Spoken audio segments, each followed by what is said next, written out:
Bonjour, bienvenue dans Lex Inside, l'émission qui donne du sens à l'actualité juridique. Du droit et rien que du droit. Au programme de ce numéro, on va parler du début de mandat de Louis de Gausse, bâtonnier de Paris. Il sera sur notre plateau pour évoquer ses premières mesures. Après, on parlera de la réforme du contrôle des concentrations avec Cynthia Picard, avocate fondatrice du cabinet Picard. Et enfin, on terminera sur la publicité digitale. Quel est le cadre juridique? On fera le point avec Guillaume Gouachon, avocat associé chez Gouache Avocat. Voilà pour les titres, c'est parti pour Lex Inside.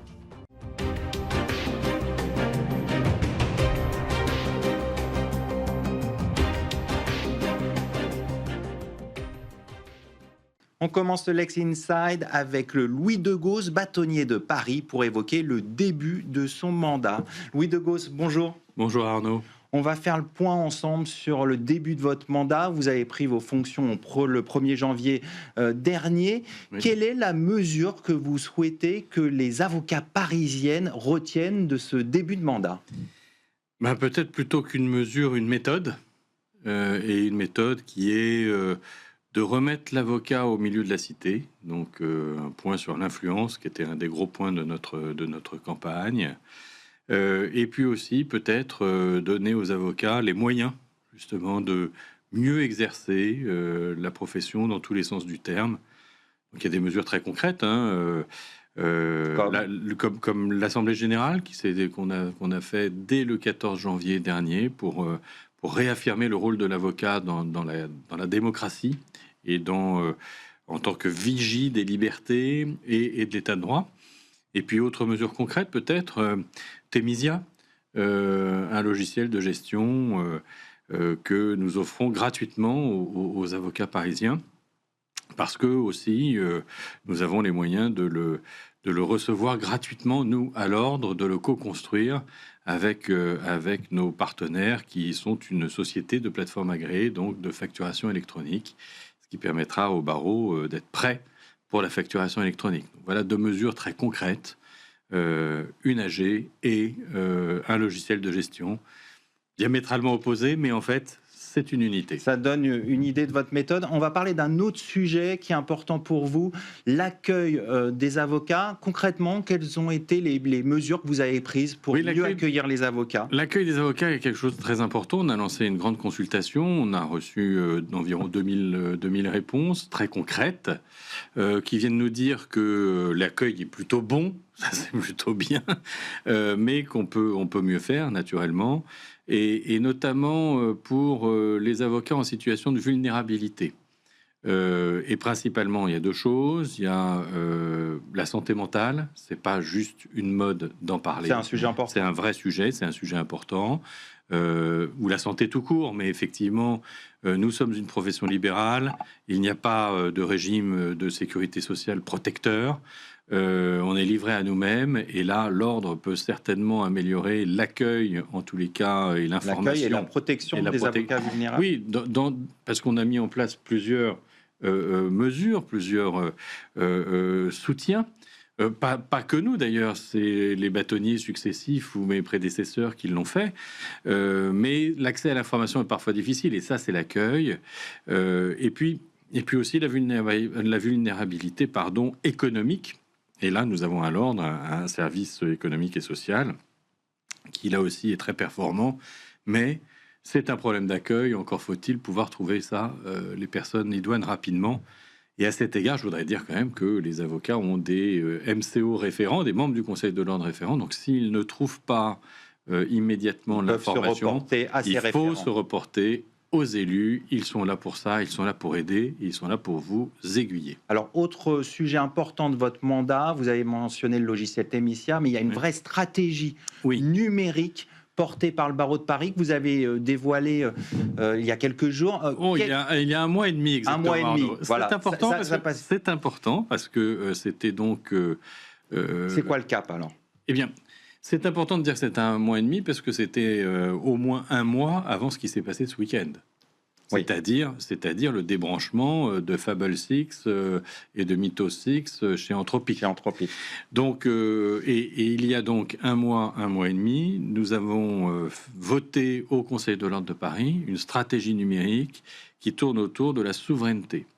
Et nous avions déjà indiqué et dénoncé le fait que nous étions tous en vulnérabilité, justement, en danger, parce qu'il y a ce qui s'appelle le kill switch, qui est tout simplement que on tourne, on arrête, on appuie sur un bouton et tout s'arrête et on est kill, on est mort. Quand on est dépendant d'une technologie. Quand on est dépendant. Et donc, c'est cette indépendance, c'est le maître mot pour les avocats, l'indépendance. C'est cette indépendance que nous voulons protéger, que nous voulons assurer. On parle aussi de souveraineté maintenant pour cette indépendance. Et donc, il y a tout un plan du numérique qui a été mis en place par le service numérique, la délégation numérique du barreau de Paris, que nous avons donc voté au Conseil de l'Ordre, que j'ai déjà exposé auprès de nos collègues et confrères à l'étranger, notamment dans le cadre de l'IBA. Et ça a été un grand succès. Et maintenant, on est un peu le diapason à Paris de ce vers quoi tous les barreaux ont envie d'aller pour assurer justement à la fois indépendance, confidentialité et fiabilité des informations numériques. Alors le numérique, c'est un levier, mais il y a aussi votre capacité à se mobiliser, notamment pour défendre la profession. Et je pense à la mobilisation sur le projet de loi justice criminelle. Oui. Et on a vu que le ministre de la Justice, Gérald Darmanin, avait reculé sur le plaidé coupable criminel. Pour vous, c'est une victoire de la mobilisation des avocats? Vous êtes satisfait? Pour moi, je suis satisfait. Il n'y a pas que les avocats qui se sont battus pour ça, mais les avocats ont été les premiers et donc ont entraîné effectivement une partie de la société civile, les associations de victimes, la Fondation des femmes, Muriel Robin, enfin bon, voilà, et qui a fait que effectivement on a été entendu. Et là-dessus, oui, on a gagner, c'est un grand mot, mais on a effectivement fait comprendre que pour les victimes, comme pour d'ailleurs les accusés, ça n'est pas une bonne façon de faire. Donc ça a été totalement retiré finalement. Maintenant, il reste encore des dispositions dans cette loi dite sûre. Moi, je suis d'avis que aujourd'hui, on le voit, c'est l'actualité, c'est ce que demande la société civile. Il faut une loi intégrale. Et dans le mot intégral, eh ben, il faut intégrer tout, y compris ce qu'il y a dans la loi sûre. Il faut arrêter cette loi sûre qui n'a plus véritablement Moi, je pense qu'il faut que le ministre retire le projet. Il faut maintenant avoir cette grande loi intégrale qui doit être faite au niveau du Premier ministre au gouvernement pour que effectivement soient traitées toutes les facettes de la question de la justice, de ses moyens, de sa rapidité ou de sa lenteur. Alors, je voudrais aborder un autre sujet d'actualité, l'affaire Liana, bien sûr. Qu'est-ce que ça dit avec des possibles dysfonctionnements de la justice, hein, qu'est-ce que ça dit de l'état de la justice? Alors, oui, l'affaire Liana, bon, j'ai fait une tribune la semaine dernière dans le Figaro à cet égard, mais effectivement, pour moi, contrairement à ce qu'on veut nous faire croire, il y a un vrai problème de moyens de la justice.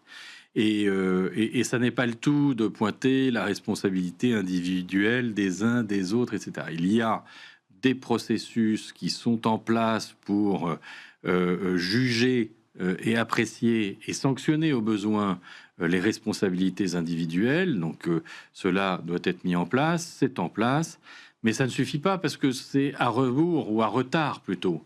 Non, en réalité, il est plus intéressant de parler peut-être, au lieu de responsabilité individuelle, d'une responsabilité générale, c'est-à-dire de moyens. Il faut que la justice ait les moyens. Il faut que plus de magistrats encore. Plus de magistrats, peut-être plus de magistrats, les avocats aussi plus impliqués. Moi, j'ai proposé justement dans cette tribune quelque chose que le bâtonnier Le Borgne avait lui-même proposé, une sorte sur une base de volontariat de service civil des avocats qui pourraient donner 2 jours par an pour aider les juridictions à juger, parce que finalement nous sommes tous professionnels du droit. Donc je crois qu'il y a là une mobilisation un peu générale qu'on doit faire, nous les professionnels du droit, pour effectivement que ça fonctionne mieux de façon plus fluide. Et puis, il y a aussi les professionnels, j'allais dire, des forces de l'ordre, de l'enquête, les policiers, les gendarmes. Là aussi, moi, je ne comprends pas pourquoi Cassiopée, qui est une base de données ouverte aux magistrats et à la justice, n'est pas ouverte aux gendarmes et aux forces de l'ordre. Il faut que les informations, donc aujourd'hui, soient plus partagé et que ça soit plus fluide, effectivement. On va conclure là-dessus. Merci Louis de Gauss. Je rappelle que vous êtes bâtonnier de Paris. Merci beaucoup Arnaud. Tout de suite, on enchaîne avec la réforme du contrôle des concentrations.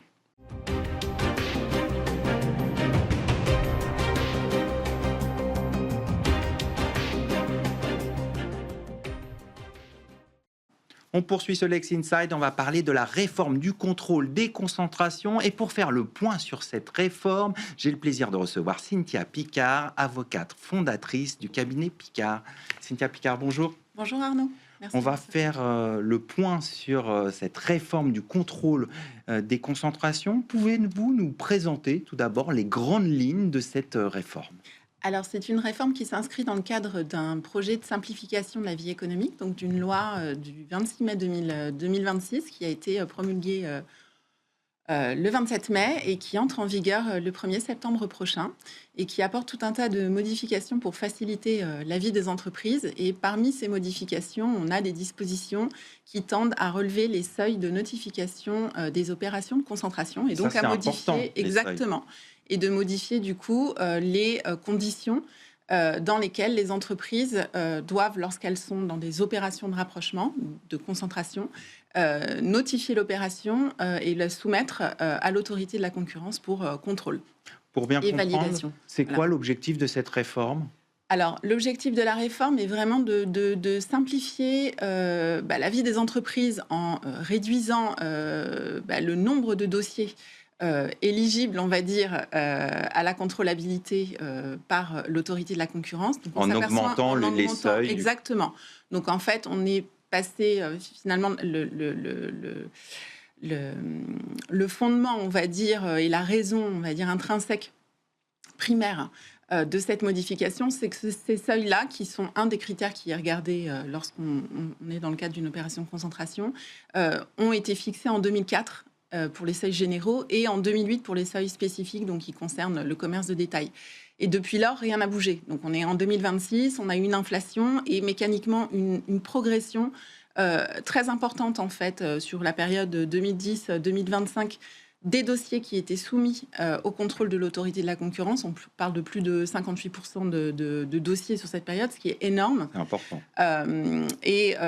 Face à cette réalité, finalement, l'autorité s'est dit, bon, il serait temps de faire évoluer, se saisir de cette question, limiter la contrainte pour les entreprises et dans le même temps allouer tous les moyens de l'autorité de la concurrence à l'examen des dossiers, on va dire, les plus sensibles. Donc c'est vraiment je l'analyse de prime abord comme une opération de recalibrage, on va dire, de la règle du contrôle des concentrations en droit français. Et vous, votre sentiment là-dessus, est-ce que c'est vraiment une simplification ? Alors, c'est en demi-teinte parce qu'il y a quand même ce niche finalement dans cette réforme qui, de prime abord, apparaît comme étant une simplification et envoie un signal aux entreprises qui est super, on ne remplit plus ou on ne coche plus de manière binaire la case de tant de millions d'euros de chiffre d'affaires et donc atteindre des seuils et obligation de notifier le dossier à l'autorité de la concurrence, en réalité une situation un peu plus floue avec l'entrée dans une zone grise, puisque finalement, certes, certaines opérations ne vont plus être notifiables en elles-mêmes parce qu'il n'y a pas atteinte des seuils. Néanmoins, elles peuvent demeurer sous les projecteurs et présenter un risque de concurrence avec des contrôles a posteriori, en fait, avec tout un tas de mécanismes qui peuvent être mis en place par l'autorité de la concurrence, mais également par la Commission européenne aussi. Et lorsque l'on regarde finalement l'évolution du droit des concentrations au niveau européen et au niveau français, on s'aperçoit que c'est un risque qui est loin d'être théorique, puisque on a eu des affaires assez retentissantes, en sachant que la dernière dont on a beaucoup parlé à Doctolib, notamment. Bien sûr. Donc, qui est, On a eu l'occasion pour d'en le parler sur ce coup, plateau. exactement, j'imagine, enfin voilà, la presse s'en est fait l'écho, évidemment, puisque on était là dans un mécanisme dit d'acquisition prédatrice, couplé à un abus de position dominante. Et alors, il faut savoir qu'en droit français, jusqu'à un arrêt récent qui a lui aussi défrayé la chronique avec toute une série judiciaire dans l'affaire Illumina Grail, on ne notifiait pas les opérations lorsque l'on ne remplissait justement pas ces conditions de seuil, mais il y avait un mécanisme qui permettait de soumettre les dossiers à l'autorité, enfin à la Commission européenne notamment pour examen dès lors que l'opération était susceptible de présenter en fait une sensibilité telle qu'elle pourrait affecter en fait la concurrence, notamment sur le marché européen. Et donc, c'est quoi, pour être concret, c'est quoi le risque concurrentiel pour les entreprises ? Alors, le risque concurrentiel pour les entreprises, ça va être de faire une opération finalement visant une cible qui a une valeur stratégique. Voilà. Et se dire que finalement, comme on n'atteint pas les seuils, il n'y a pas de sujet de concurrence, alors qu'en réalité, on peut avoir des contrôles ex post, c'est-à-dire après même que l'opération ait été bouclée.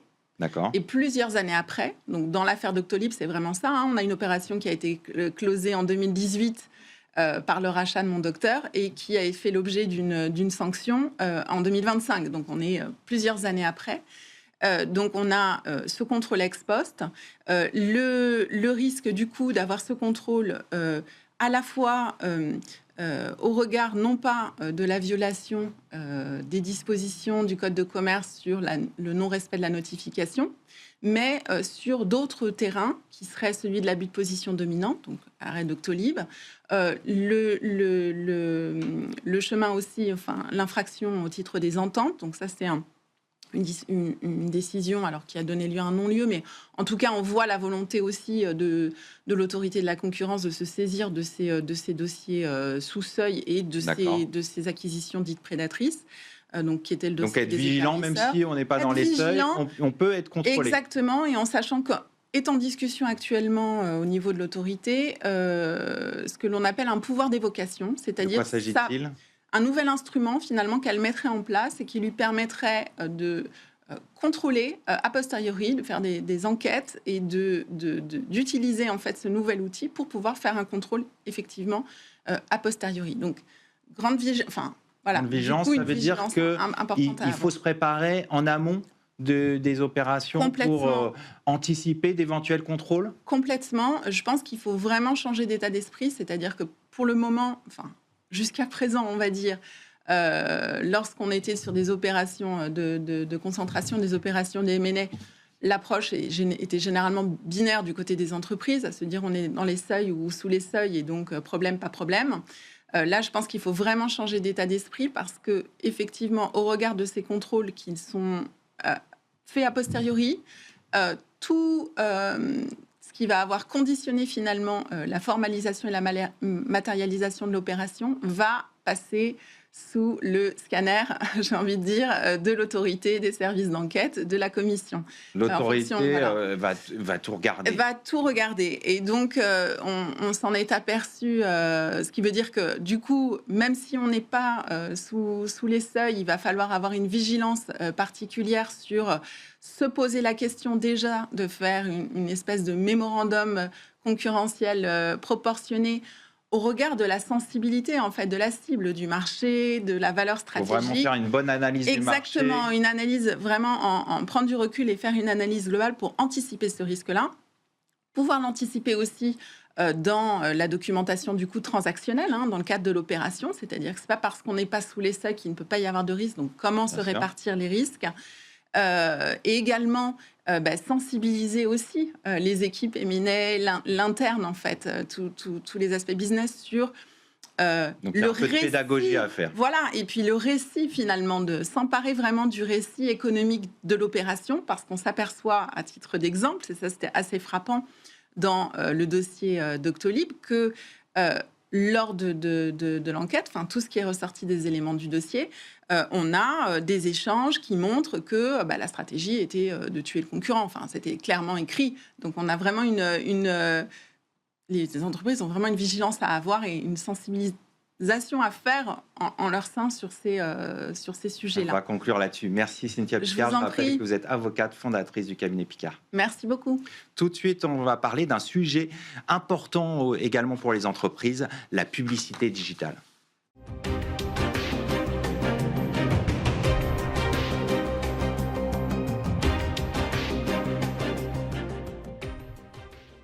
Quel est le cadre juridique de la publicité digitale? On le fait le point tout de suite avec mon invité, Guillaume Gouachon, avocat associé chez Gouache Avocat. Guillaume Gouachon, bonjour. Bonjour Arnaud. On va parler ensemble du cadre juridique de la publicité digitale, mais avant, posons les bases. Qu'est-ce que la publicité digitale? Alors, tout simplement, la publicité digitale, c'est toute communication commerciale en ligne. On peut le résumer comme ça. En fait, la législation vous parle de communication via des supports connectés à Internet. Donc, on peut parler de sites Internet, d'applications, de réseaux sociaux et même de publicité payante sur Internet. D'accord. Donc là, on a vraiment la définition maintenant de la publicité digitale. On va aller plus loin. Quel est le cadre juridique français? Le cadre juridique français, il est un peu diversifié, j'ai envie de vous dire, par rapport aux acteurs auxquels on s'applique. Quand on parle aujourd'hui d'un sujet très important qui a beaucoup donné lieu à des articles de presse, notamment sur l'influence commerciale, par exemple. La loi de 2023 est venue poser un nouveau cadre de l'influence commerciale. Cette loi a été attendue, elle a été débattue, et maintenant, elle pose un principe de transparence. D'accord. Principe de transparence important parce qu'en fait, il faut être cohérent, il ne faut plus laisser passer des messages et des recommandations personnelles comme des messages qui seraient tirés d'une expérience, mais qui, in fine, résultent d'une rémunération perçue pour faire la promotion de produits ou de services. Concrètement, ça veut dire quoi? Concrètement, un influenceur aujourd'hui qui joue sur sa notoriété et sur le nombre de personnes qui le suivent doit dire, quand il fait une communication, une recommandation, qu'il est payé pour ce faire. D'accord. Donc quand c'est payant, il faut l'indiquer clairement. Exactement. Le message doit être explicite et le public qui est visé doit le comprendre. Est-ce qu'il y a des interdictions dans cette réglementation? Alors il y a des interdictions, elles étaient également attendues parce que les sujets sont sensibles. Il y a des interdictions sectorielles qui résultent de la sensibilité du propos, notamment sur les actes médicaux sensibles. On ne peut pas faire de promotion sur ce type d'actes. Sur les produits financiers spéculatifs, il y a eu beaucoup de dérives à ce Bien niveau-là. sûr. Et sur les jeux d'argent qui ne sont pas autorisés, par exemple. Donc ça, il y a une interdiction qui est précisée dans la loi. Si on doit retenir les grandes lignes de ce texte, c'est quoi fondamentalement? On le verra, le fil rouge, c'est la transparence. Transparence, on doit comprendre quel est l'objectif derrière le message. En revanche, on peut aussi percevoir que la loi ne va pas effectivement combler tous les vides qu'on a sur ce type de communication. Et on voit aujourd'hui, et moi je dois le constater, que certains influenceurs ont déplacé un peu l'usage et font aujourd'hui usage de communications qui ne sont plus à vocation de promotion, mais au contraire de dénigrement de sociétés ou d'enseignes, effectivement, potentiellement, pour, de manière cachée, faire la promotion d'autres concurrents. D'accord. Donc là, la loi est un peu, j'ai envie de dire, en carence sur ce sujet. On doit se retourner vers la responsabilité délictuelle de droit commun et agir en dénigrement contre ces influenceurs. D'accord. On a vu le cadre juridique français. Quel est le cadre juridique européen? Alors le cadre juridique européen, il évolue aussi. On a beaucoup parlé de DSA, Digital Service Act. Effectivement, il vient, j'ai envie de dire, renforcer la discipline des plateformes. Donc aujourd'hui, les plateformes ont des obligations d'identification du message publicitaire, d'identification de l'annonceur ou du financeur qui est derrière, et également de précision sur le ciblage des personnes qui sont visées. On a aussi une interdiction qui résultait aussi de la pratique. La DGCCRF contrôlait beaucoup ces points, mais l'interdiction des dark patterns pour faire la promotion notamment de produits et de services, et aussi une interdiction qui vise les mineurs, naturellement, puisqu'on le voit encore dans l'actualité. Il y a beaucoup de sujets sur l'usage des réseaux sociaux vis-à-vis des mineurs. Bien sûr. Et puis c'est un public qu'il faut protéger. Totalement. On va parler d'un autre point important, c'est les risques juridiques. Concrètement, quels sont les risques juridiques? J'identifie 3 risques. Donc, il y a un risque qui résulte de l'absence d'identification du message commercial.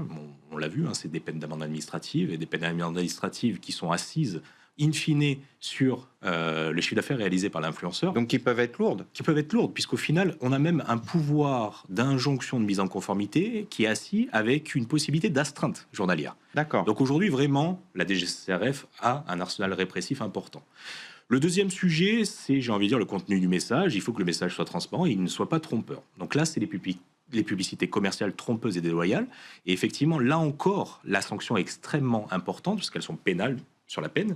Et sur l'amende, les peines sont renforcées quand on a trait à de la publicité digitale. Donc encore une fois, Les sanctions sont extrêmement importantes et ensuite, on a aussi des risques qui résultent tout simplement de l'outil qu'on utilise et effectivement de son calibrage, de son design, de son ciblage qui est organisé. D'accord. On peut dire que l'arsenal juridique s'est renforcé, s'est durci. Totalement. Aujourd'hui, vous le savez, et c'était aussi une requête de l'administration.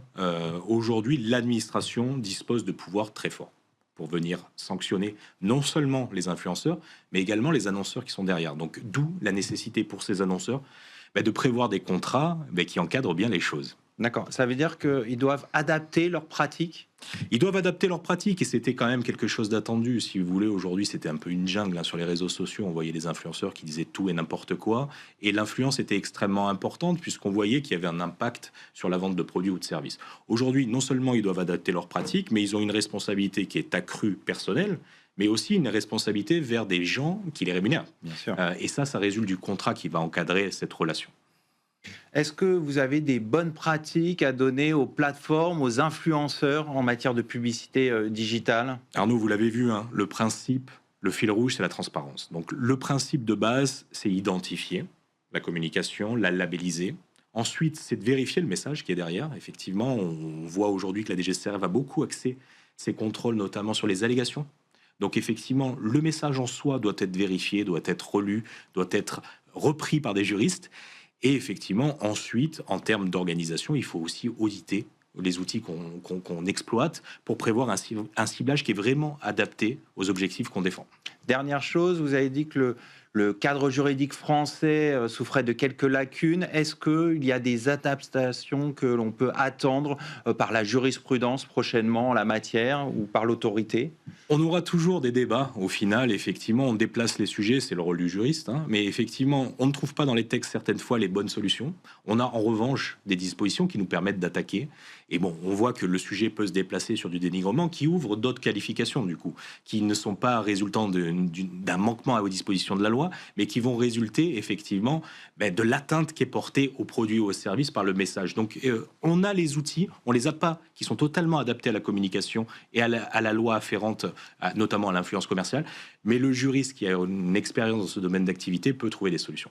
Bon, le juriste trouvera toujours des solutions. Peut-être un dernier mot, on peut s'attendre à du contentieux en matière de dénigrement ? On peut s'attendre à du contentieux en matière de dénigrement. La matière n'est pas simple, on est souvent à la frontière de qualification entre diffamation, dénigrement. Le message est pour autant de se dire qu'à partir du moment où il y a une attaque virulente sur des produits et des services qui sont donnés par une enseigne, par une société, effectivement, on est sur une qualification de dénigrement. Donc on est sur une appréhension quand on est opposé à un influenceur et potentiellement un influenceur commandé par un concurrent sur une action en concurrence déloyale. Donc ça résulte d'une analyse sémantique assez précise de jurisprudence qui évolue, mais effectivement qui nécessite beaucoup d'expertise sur la qualification des propos. On va conclure là-dessus. Merci Guillaume Gouachon. Je rappelle que vous êtes avocat associé chez Gouache Avocat. Merci beaucoup Arnaud. C'est la fin de ce Lex Inside. Merci de votre fidélité. Restez curieux et informés. À demain sur Be Smart for Change.